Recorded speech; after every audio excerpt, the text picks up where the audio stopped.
kembali lagi bersama saya lagi di Madang Podcast. Nah, kita ngobrol lagi nih tentang kebudayaan. Langsung aja, Balai Pelestarian Kebudayaan Kalimantan Timur. Terima kasih. Hai, Assalamualaikum warahmatullahi wabarakatuh. Salam sejahtera untuk kita semua. Shalom, Om Swastiastu, Namo Buddhaya, salam kebajikan, Rahayu. Bersama saya Lestari, Kepala Balai Pelestarian Kebudayaan Kalimantan Timur. Iya, jauh-jauh ya Bu, dari Samarinda seberang ini datangnya. Bener. Gimana kabarnya Ibu? Alhamdulillah sehat. Perjalanan aman ke sini? Aman, lancar. Luar biasa. Nah, Balai Pelestarian Kebudayaan Kalimantan Timur, kepalanya lagi. Banyak orang yang melihat ke jabatan ini sebagai amanah yang sangat besar ya Bu ya, karena kan memikul sejarah, identitas suatu daerah. Nah, boleh dong Bu cerita sedikit kepada kita semua, gimana awal mulanya Ibu melestarikan kebudayaan, atau gimana sih awal mulanya passion ini hingga akhirnya Ibu mendedikasikan diri di bidang pelestarian kebudayaan. Iya, kalau bercerita tentang bagaimana bisa terjun ke kebudayaan ini ceritanya memang panjang. Jadi dulu kita pernah mendengar Departemen Pendidikan dan Kebudayaan. Betul. Jadi saya bekerja di kebudayaan ini sudah dari tahun 1998. Waduh, diawali dari lama juga ya Bu ya. menjadi peneliti kebudayaan di Balai Kajian Sejarah Banda Aceh pada waktu itu.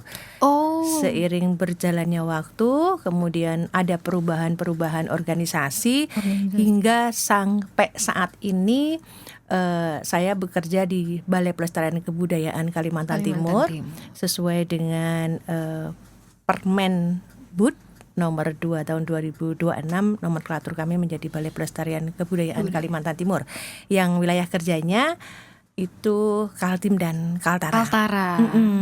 Salah satu tugas kita adalah melakukan pelestarian terhadap cagar budaya, objek yang diduga cagar budaya, dan juga warisan budaya tak benda dan objek pemajuan kebudayaan. Jadi seluruh elemen kebudayaan itu tugas kami melakukan pelestarian. Nah, Kalimantan Timur dan Kalimantan Utara.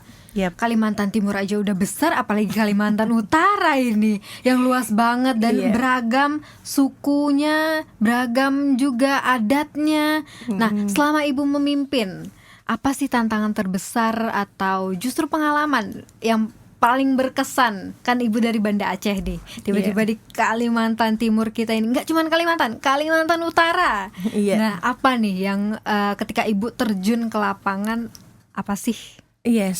Saya berkarir di kebudayaan itu selama 25 tahun itu Sumatera, menjajah Sumatera dari Aceh hingga Sumatera Selatan. Kemudian saya dipindahkan ke Kalimantan Timur yang wilayah kerjanya itu hingga Kalimantan Utara. Jadi vibe yang berbeda antara Sumatera dengan Kalimantan, dan saya excited banget di Kalimantan Timur khususnya dan Kalimantan Utara bahwa budaya-budaya kita nih, orang Kalimantan nih, khususnya Kalimantan Timur dan Kalimantan Utara ini luar biasa banyaknya. Banyak banget Bu. Iya, jadi ada 3 pilar kebudayaan, jadi pesisir, kesultanan, dan juga masyarakat hulu. Iya, itu luar biasa.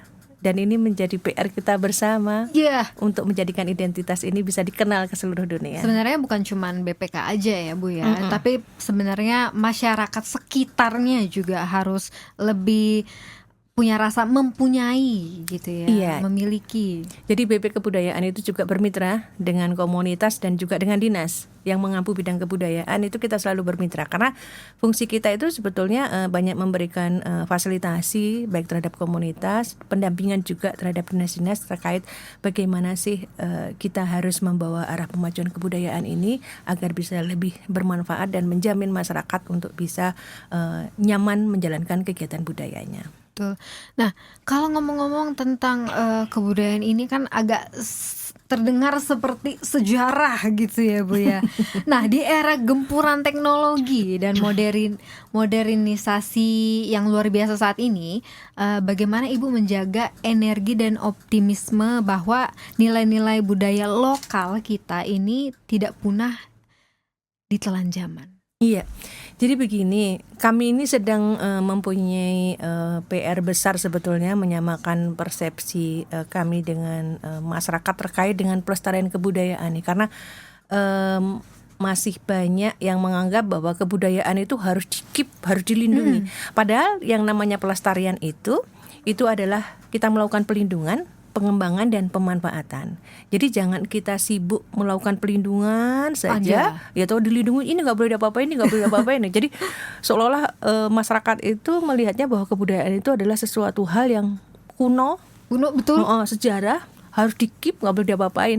Padahal di dalam proses pelestarian, kalau kita mau menjaga kesustainable-an dari nilai-nilai itu bisa diwariskan terus, maka ada yang namanya pengembangan dan pemanfaatan. Nah itu jangan lupa bahwa selain kita melindungi, maka kita harus mengembangkan dan memanfaatkan kebudayaan itu. Betul. Agar dia bisa kita gunakan. Jadi kebudayaan itu sebetulnya adaptable juga sih dengan perkembangan zaman gitu loh. Sebenarnya ya Bu ya, cuman kan orang mikirnya kebudayaan, sejarah nih dimuseumkan gitu.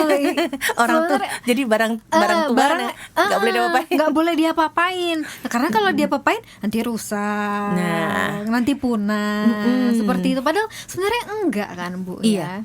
Jadi contohnya misalnya kan kita sedang, teman-teman mungkin tahu bahwa kebudayaan itu ada dua benda dan tak benda. Jadi contohnya yang benda itu misalnya cagar budaya. Jadi kalau kita dengar, cagar budaya ini nggak boleh apa-apain ya, nggak boleh apa-apain ya, seperti itu. Padahal konsep sekarang itu dalam rangka pelestarian cagar budaya, untuk pengembangan pemanfaatan cagar budaya itu ya cagar budaya itu harus bisa dimanfaatkan. Betul. Tapi bagaimana sebetulnya kita mentreatment cagar budaya itu agar dia umurnya panjang. Nah, di situ ada bisa mereka harus beradaptasi, mungkin ada penguatan strukturnya dan segala macam, dan dia bisa dimanfaatkan. Saya di Samarinda ini appreciate sekali ada beberapa gerai kopi nih. Gerai kopi. Nah, ini dia. Ini kan karena hobinya ngopi. Betul. Jadi tahunya itu tempat tongkrongannya tempat ngopi. Ada gerai-gerai kopi yang memanfaatkan bangunan-bangunan tua. Dan itu menurut saya unik. Terus kemudian kenapa saya apresiasi kepada pengusaha gerai kopi yang mau memanfaatkan cagar budaya. Paling tidak nih anak-anak muda yang nongkrong ngopi di situ, dia akan mengagumi gitu. Betul. Warisan leluhur kita. Ini bangunan cagar budaya ya. Oh, ini bangunan tua ya. Oh iya, keren juga ya. Nah itu sebetulnya kita pengen membangkitkan gairah anak-anak muda ini. Jangan hanya melihat konsep ke depannya saja, tapi karya depan itu harusnya terinspirasi dari warisan leluhur kita. Kalau boleh tahu di mana itu gerai kopinya, Bu? Bisa pasti nih. Di kawasan Kota Tua Samarinda. Oh bener, bisa nih kesana nih di sini nih. Silakan di banyak sekali sebetulnya gerai-gerai kopi di kawasan Kota Tuanya Samarinda, mulai dari kawasan Citra Niaga, Mula Warman dan sekitarnya, kawasan-kawasan depan pelabuhan itu kan daerah-daerah Kota Tuanya Samarinda, banyak bangunan-bangunan tua dan itu ada beberapa gerai kopi yang memanfaatkan bangunan tua untuk dijadikan toko mereka atau tempat usaha mereka. Iya, jadi silakan saja anak-anak muda sekarang saya ajak sih sebetulnya untuk bisa nongkrong di tempat-tempat sebenarnya nggak monoton dan kaku sih sebenarnya ya Bu ya. Tidak, karena dalam konsep pelestarian itu ada, kita bisa beradaptasi sih. Bangunan itu bisa beradaptasi, disesuaikan dengan kebutuhannya itu. Tetapi dengan presentase-presentase yang harus diperhatikan, bahwa yang namanya cagar budaya itu hanya boleh beradaptasi hingga sekian persen dan segala macam, ada aturannya. Jadi jangan takut sih, komunikasi saja dengan BP Kebudayaan ya. Banyak. Silahkan datang ke kantor kita. Ke kantor BPK. Dan saya sedang menginisiasi untuk membuat klinik kebudayaan sebetulnya. Klinik ada yang sakit nih kayaknya nih. Jadi semacam kayak tempat konsultasi. Jadi tempat konsultasi bagi teman-teman pelaku budaya nih. Apapun yang bersentuhan, para pelaku budaya bersentuhan dengan budaya benda maupun budaya tak benda, silahkan berkonsultasi dengan kami untuk mendapatkan jalan keluar. Apapun permasalahan yang terkait dengan kebudayaan yang mereka jalankan. Silahkan datang ke kantor kami. Terbuka ya Bu ya untuk umum ya? Kami membuka diri untuk siapapun. warga negara Indonesia. Nah, terutama iya, betul. terutama warga Kalimantan Timur dan Betul. Kalimantan Utara yang ingin berdiskusi atau bagaimana sih Bu ini kebudayaan kita atau apapun yang ditanyakan terkait kebudayaan, bisa datang ke kantor kami ataupun melewati link yang sudah kami share di Instagram BP Kebudayaan Kaltim. Betul. Nah, ngomongin tadi sempat dimention kan Dinas Pendidikan dan Kebudayaan. Nah, banyak yang mungkin sering bingung nih masyarakat awam bahwa sebenarnya Balai BPK itu, Balai Pelestarian Kebudayaan itu institusi yang seperti apa sih? Iya. Apakah perbedaan yang mendasar BPK dengan Dinas Kebudayaan sendiri? Iya. Jadi sebetulnya Balai Pelestarian Kebudayaan itu adalah UPT dari Kementerian Kebudayaan. Alhamdulillah setelah Indonesia merdeka kita akhirnya mempunyai Kementerian Kebudayaan sendiri, dan mudah-mudahan dengan adanya Kementerian Kebudayaan ini bisa memberikan kenyamanan bagi seluruh rakyat Indonesia. Amin. Untuk berkebudayaan. Jadi tugas kami adalah memang melakukan pelestarian dan fasilitasi sebetulnya. Fasilitasi. Jadi fasilitasi terkait dengan pemajuan kebudayaan, fasilitasi baik untuk pemerintah daerah, sehingga jadi gini, istilahnya antara program di pusat dengan program di daerah itu kan harus sinergi, harus linier. Jadi istilahnya bagaimana kita menjadi mitra agar jalan linier ini sesuai dengan kebijakan pemerintah pusat di daerah.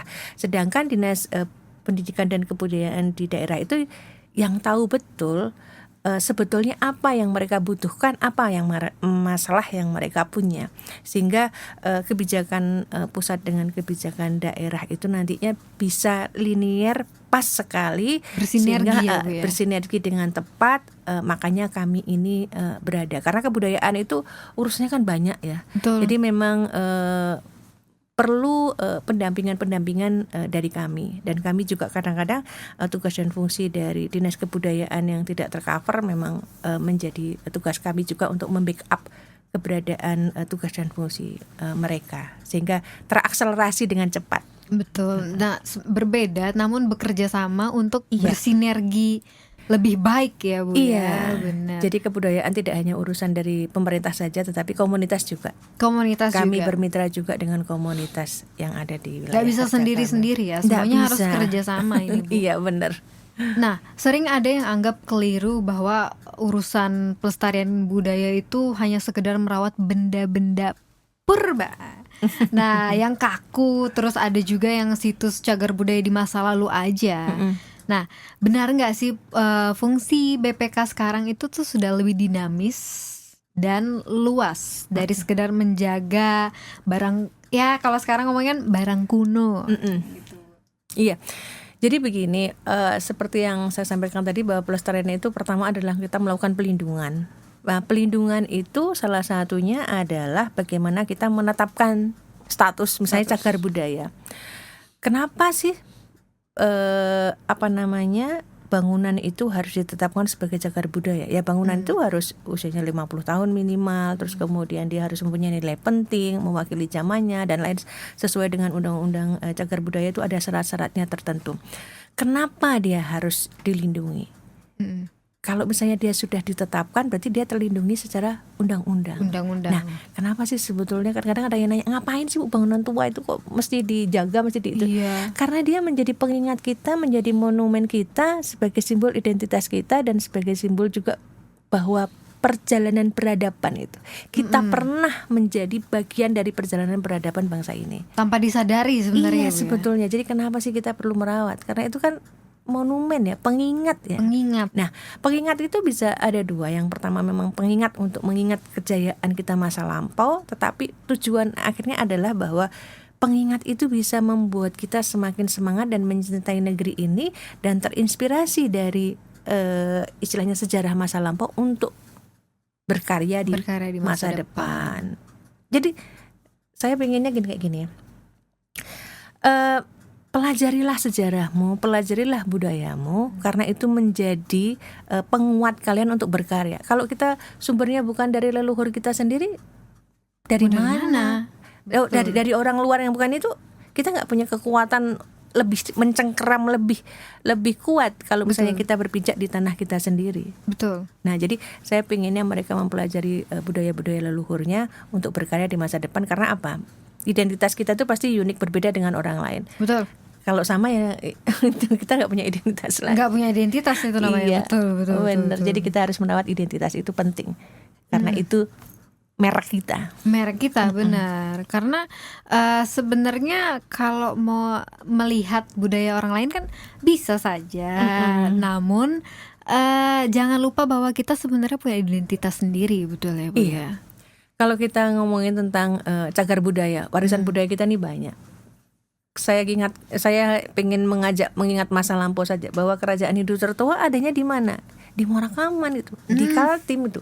Itu peradaban ini bahkan saya baru sejarah tahu. paling tua sampai saat ini ya. Sampai saat ini bahwa prasasti tertua di Indonesia ditemukannya ya di Yupa kan, di Muarakaman kan, seperti itu. Berarti kan kita mengenal tulisan itu, berarti peradaban tulisan itu adanya di Muarakaman. Dan kita juga mempunyai tinggalan prasejarah zaman purbakala, yaitu Sangkulirang Mangkalihat, di mana lukisan guanya itu usianya 10.000 hingga 40.000 tahun yang lalu.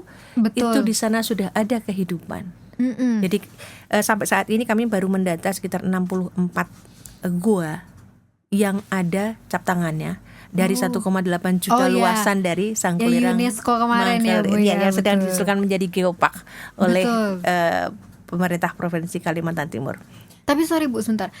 Seingat saya terakhir 2000 berapa nih ya? 2023 atau 2024 sempat ada vandalisme kalau nggak salah ya, Bu ya. Nah, ini yang sebetulnya menjadi pemikiran bersama. Memang ada beberapa yang kami rekam, ada vandalisme yang dilakukan di gua-gua di kawasan Sangkulirang Mangkalihat. Jadi saya mengajak anak muda untuk merawat itu sih. Jadi vandalisme bukan sebuah jadi kalau mau berkarya jangan di gua yang betul. Jangan di gua yang sudah kenapa ya anak muda berkarya di gua tuh kenapa ya? Ada media lain. Ada media lain. Ya, mohon maaf. Banyak. Kanvas lebar. Betul. Sama kan Bu, Sangkulirang Mangkalihat itu bukan yang cetek, gua yang cetek ya. Sepenglihatan saya di video dan gambar-gambarnya adalah gua yang sangat tinggi di atas gunung, nggak sih Bu? Iya benar. Jadi kawasan Kars itu biasanya kalau teman-teman kita dari BP Kebudayaan Kaltim itu butuh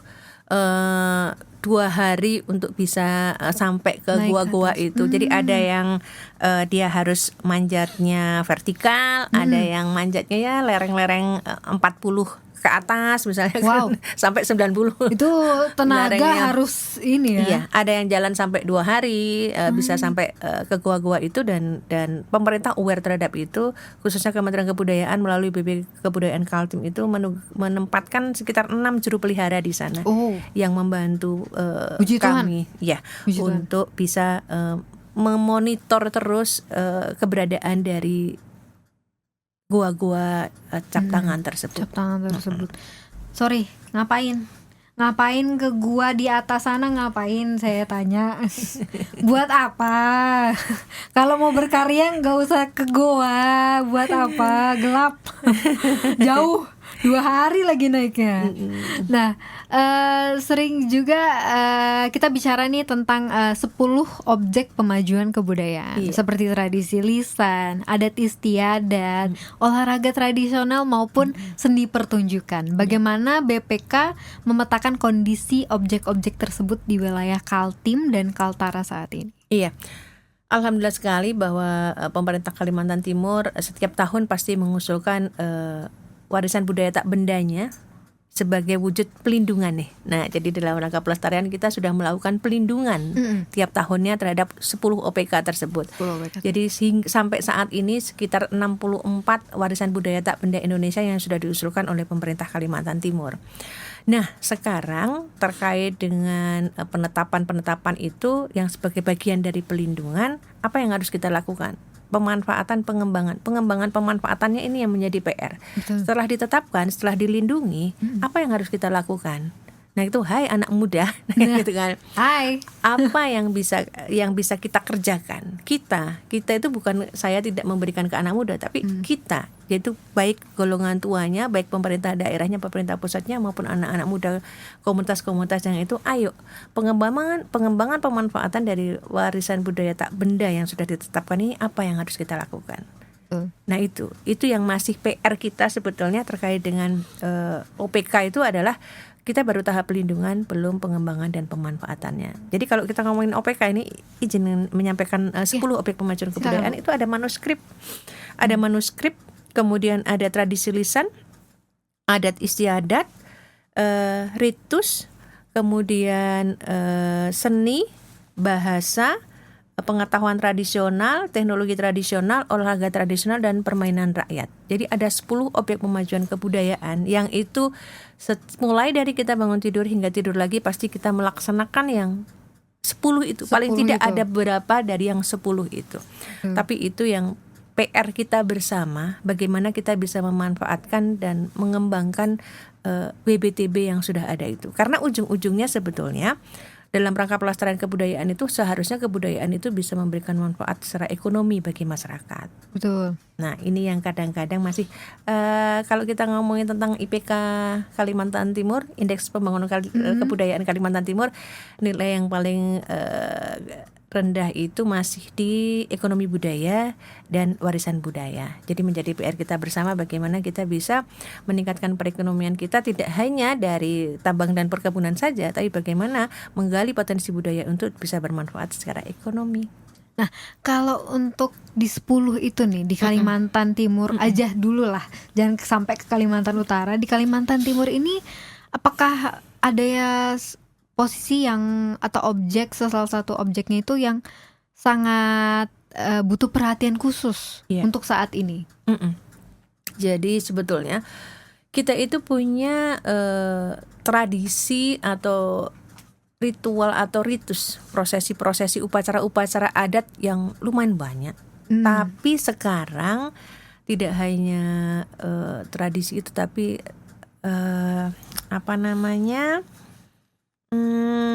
tradisi lisan juga. Tradisi lisan itu sudah mulai jarang sekali peminatnya untuk mendendangkan tradisi lisan, dan untuk ritual-ritual itu sudah tinggal yang tua-tua saja.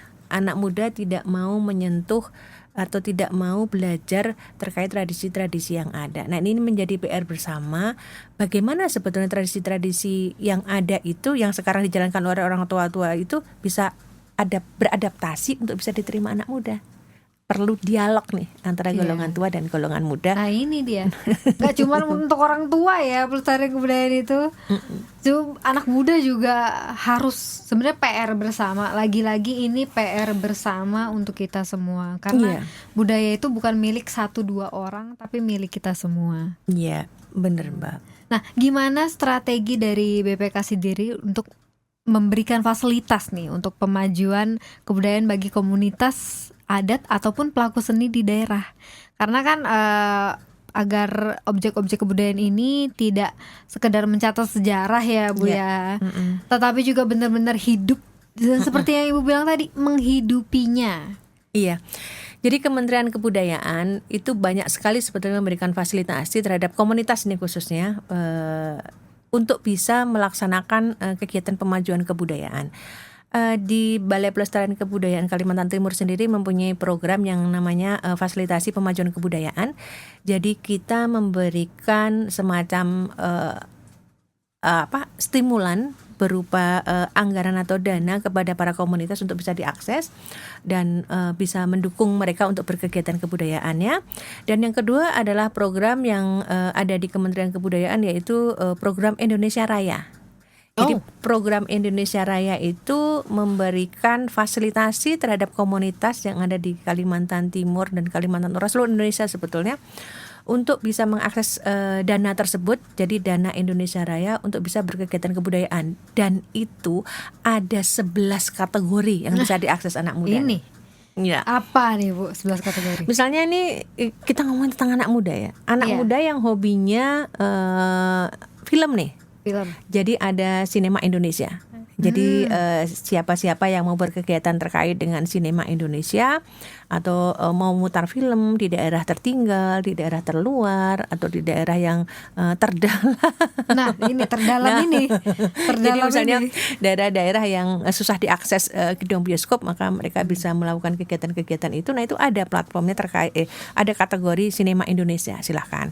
Kemudian ada juga yang suka melakukan penelitian nih, kajian nih. Ada yang namanya kajian OPK, itu ada. Jadi bisa mengakses anggaran itu, anggarannya lumayan loh. Bisa sampai ratusan. Nah, misalnya sampai ratusan ini silahkan bisa mengakses dengan cari aja di websitenya kita Dana Indonesia Raya. Kemudian juga ini yang penting nih, biar ada komunikasi antara golongan muda dengan golongan tua nih, perlu anak-anak muda itu melakukan dokumentasi terhadap karya maestro. Betul. Nah, silakan maestro apa nih? Maestro misalnya Maestro Belian yang sudah jarang sekali anak muda tahu syair-syair yang dilantunkan para Belian. Nah, itu silakan membuat kajian atau dokumentasi perekaman terhadap karya maestro, itu ada. Kemudian pemanfaatan ruang publik.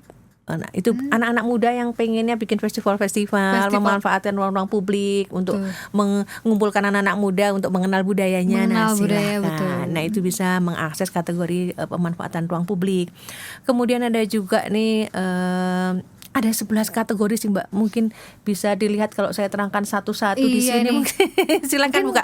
Jadi Dana Indonesia Raya termasuk Dana untuk Indonesia Raya ya. Termasuk untuk kegiatan ekonomi budaya ada. Jadi semuanya ada di situ ya. UMKM yang bergerak di budaya, anak muda yang berkreasi berbasis budaya itu bisa mengakses anggaran atau Dana Indonesia Raya. Silahkan sampai ini masih dibuka dan semuanya banyak yang masih dibuka. Termasuk nih ada misalnya nih mau tampil ke luar negeri maupun tampil ke luar Kalimantan Timur atau Kalimantan Utara, nah itu bisa mengakses Dana Indonesia Raya itu. Jadi ada dukungan.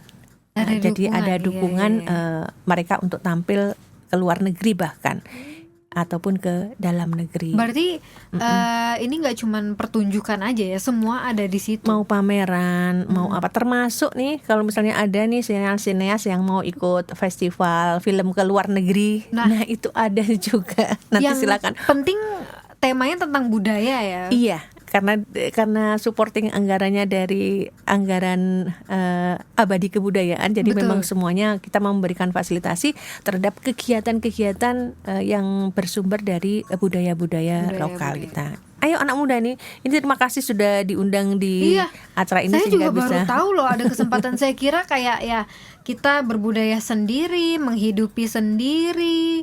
Sebenarnya enggak, sebenarnya ada, cuman memang informasinya mungkin kurang. Ya, kurang tersampaikan ke masyarakat sekitar bahwa sebenarnya ada kok bantuan-bantuan dari pemerintah buat kita semua. Iya, negara hadir kok untuk kebudayaan ini. Jangan lupa negara hadir. Yang nggak hadir, nggak hadir bolos berarti maksudnya.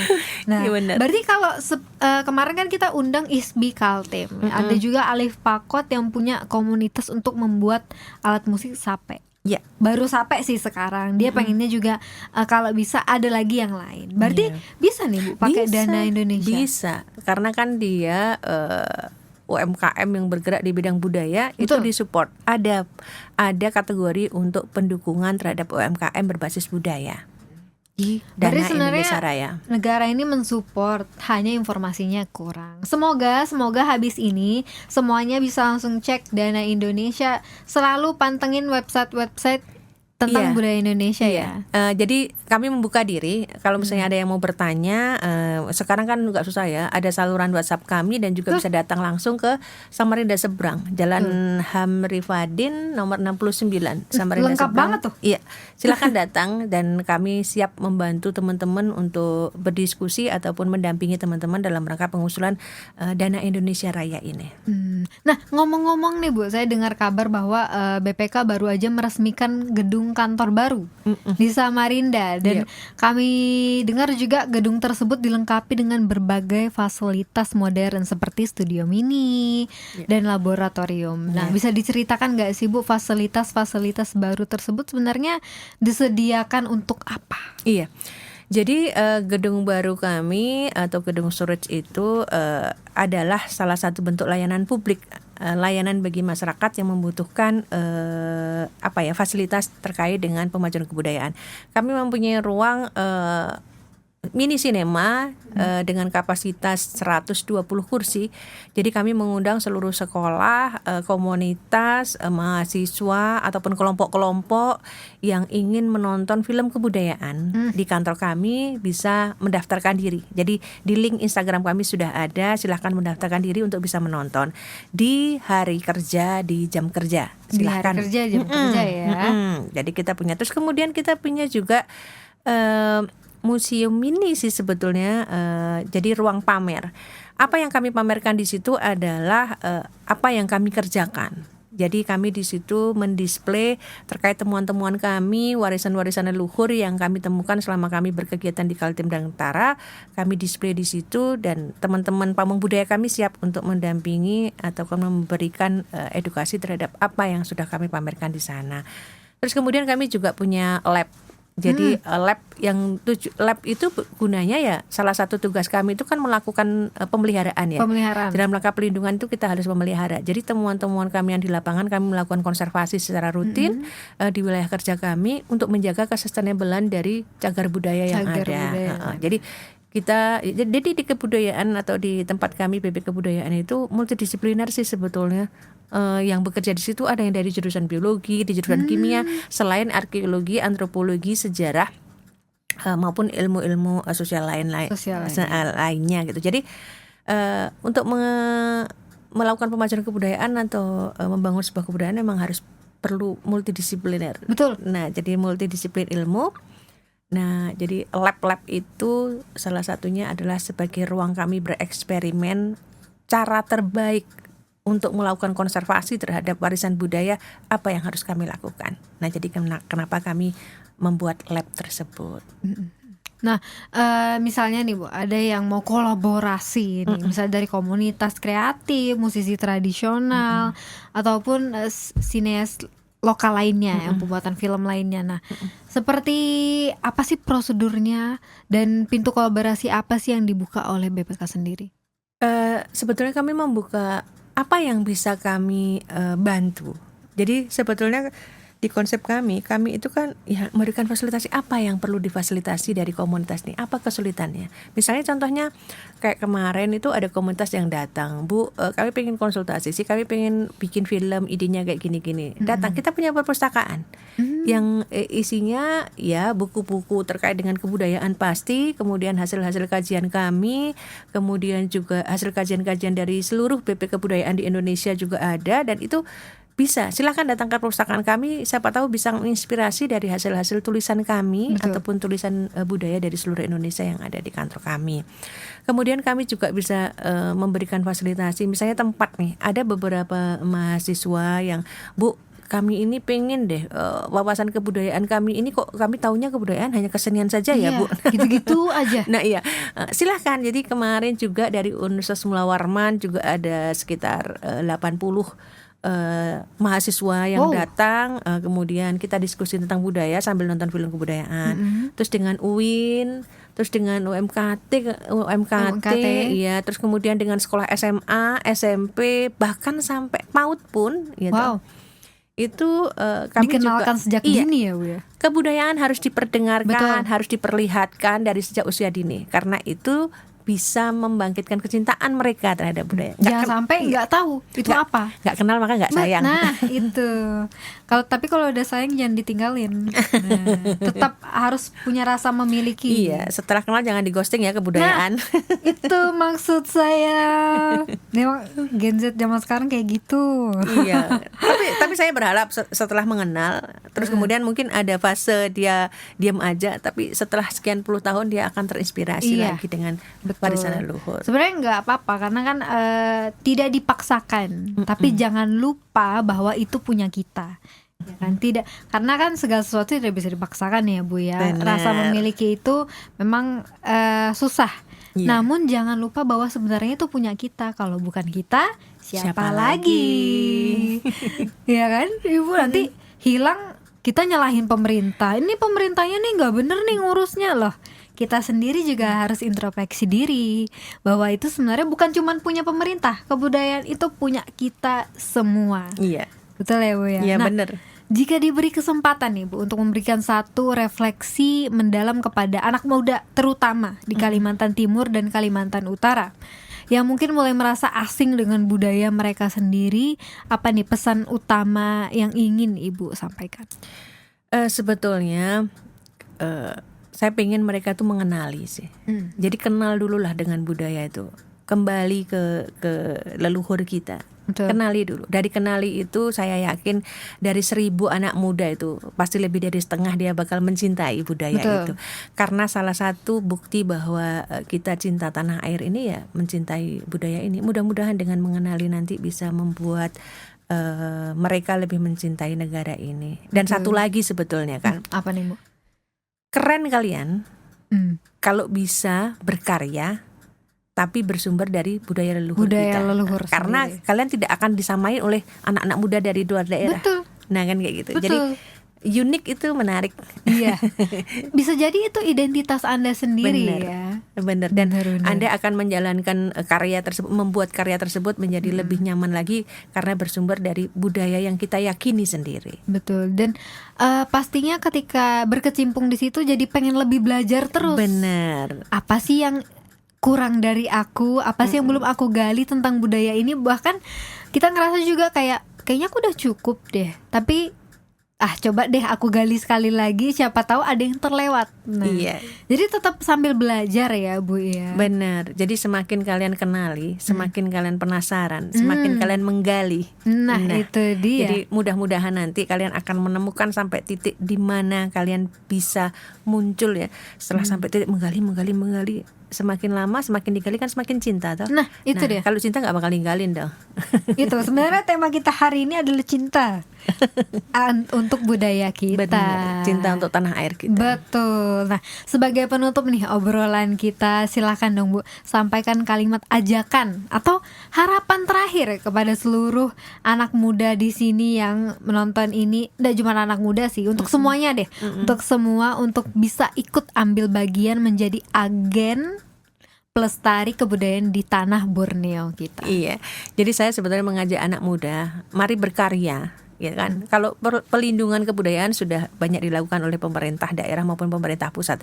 Tapi pengembangan dan pemanfaatan dari warisan leluhur itu, ayo anak muda, apa karya kalian, apa yang akan kalian untuk mengembangkan dan memanfaatkan warisan budaya leluhur kita. Ini tantangan. Jadi tantangan bisa kita semua ya. Akses dana Indonesia Raya dan kemudian berkaryalah untuk mengembangkan dan memanfaatkan kebudayaan. Betul. Jangan sampai dijajah untuk kedua kalinya atau keberapa kalinya nih sudah. Iya, janganlah budaya kita dijajah, tapi jadikanlah budaya kita menjadi budaya yang menjadi tuan rumah di tanah sendiri. Sebenarnya boleh belajar kebudayaan, tapi jangan lupa kita punya kebudayaan sendiri, jangan lupa. Iya. Kalau bukan kita, siapa lagi? Benar. Oke deh. Terima kasih untuk waktunya Ibu, untuk energinya. Kita lanjut di siaran radio nggak sih Bu? Karena kalau ngomongin kebudayaan ini luas, sangat-sangat luas. Ngomongin kebudayaan tidak bisa 1 atau 2 jam. Tapi bisa seharian. Tapi bisa kita lanjut di siaran radio kita. Pantengin terus WhatsApp kita, pantengin terus Instagram kita untuk info lebih lanjut. Dan jangan lupa pantengin terus semua website, media sosialnya yang BPK punya. Benar, karena semua informasi ada di situ. Oke, sampai jumpa di Madang Podcast selanjutnya. Bye-bye.